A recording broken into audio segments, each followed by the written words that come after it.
కార్యక్రమానికి వచ్చిన అమాయకులందరికీ ఒక నమస్కారము, సౌండ్ పార్టీలందరికీ 2 నమస్కారాలు. ఇక్కడ మహిళామణులు సోదరీమణులు చాలామంది ఉన్నారు, వాళ్ళ కోసం చెబుతున్నాను. ఒకసారి అడిగారు నన్ను, ఆడవాళ్ళు మంగళసూత్రాన్ని కళ్ళకద్దుకుంటారు, చెట్టంత మొగుడు పక్కనున్నా కూడా ఆ మొగుడినే కళ్ళకద్దుకుంటే బాగుంటుంది కదా, మంగళసూత్రంలో బంగారం ఉంటుంది కానీ మొగుళ్ళో ఉండదు కదా అన్నాను.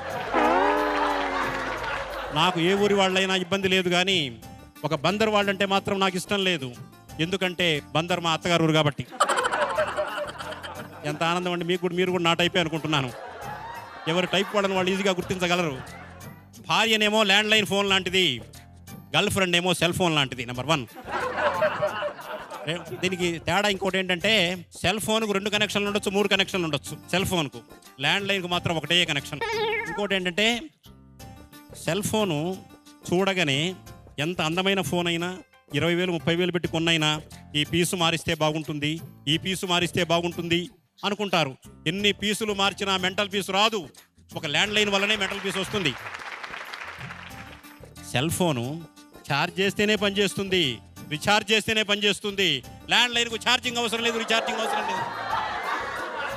ఆ తాతగారు ఏం పలకడం లేదంటే సెల్ ఫోన్ 2 3 ఉన్నాయని నాకు డౌట్గా ఉంది. ఇంకో విశేషం ఏంటంటే, సెల్ ఫోను ఛార్జ్ చేస్తే పనిచేయడం, రీఛార్జ్ చేస్తే పనిచేయడమే కాదు, ఇంకొక పెద్ద సౌకర్యం ఉంది అందులో. దాన్ని వైబ్రేషన్లో పెట్టుకోవచ్చు, సైలెంట్ మోడ్లో పెట్టుకోవచ్చు, స్విచ్ ఆఫ్ చేయొచ్చు.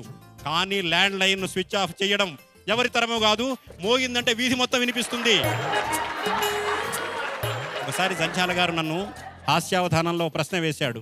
ఏమండి, పెళ్ళప్పుడు అప్పగింతల కార్యక్రమం ఉంటుంది కదా, అప్పగింతలప్పుడు అమ్మాయి ఏమో ఏడుస్తూ ఉంటుంది, అత్తగారింటికి పోతే ఎలా ఉంటుందో ఏమోనని. అబ్బాయి ఏమో నవ్వుతూ ఉంటాడు, కొత్త పెళ్లి కొడుకు కొత్త భార్య వస్తుంది అని, మీరేమంటారన్నాడు. నేను చెప్పాను, ఏం లేదు, అమ్మాయి అప్పగింతల కార్యక్రమంలో ఏడుస్తుంది, ఆ అమ్మాయికి అది ఆఖరి ఏడుపు, అబ్బాయి నవ్వుతాడు, అది ఆ అబ్బాయికి ఆఖరి నవ్వు అని చెప్పాను. చిత్రం ఏంటంటే, పెళ్లి చూపుల్లోనే ఒక మాయ ఉంది. అదేంటంటే, పెళ్ళప్పుడు అమ్మాయి అయస్కాంతంలాగా కనపడుతుంది పెళ్లి చూపులప్పుడు, పెళ్ళైన క్షణం నుంచి సూర్యకాంతంలాగా కనపడుతుంది. పెళ్లి చూపులప్పుడు అమ్మాయి మల్లె తీగలా కనపడుతుంది, పెళ్ళైన క్షణం నుంచి కరెంటు తీగలా కనపడుతుంది. కావాలంటే ఐశ్వర్య భర్తను కూడా కనుక్కోవచ్చు మీరు.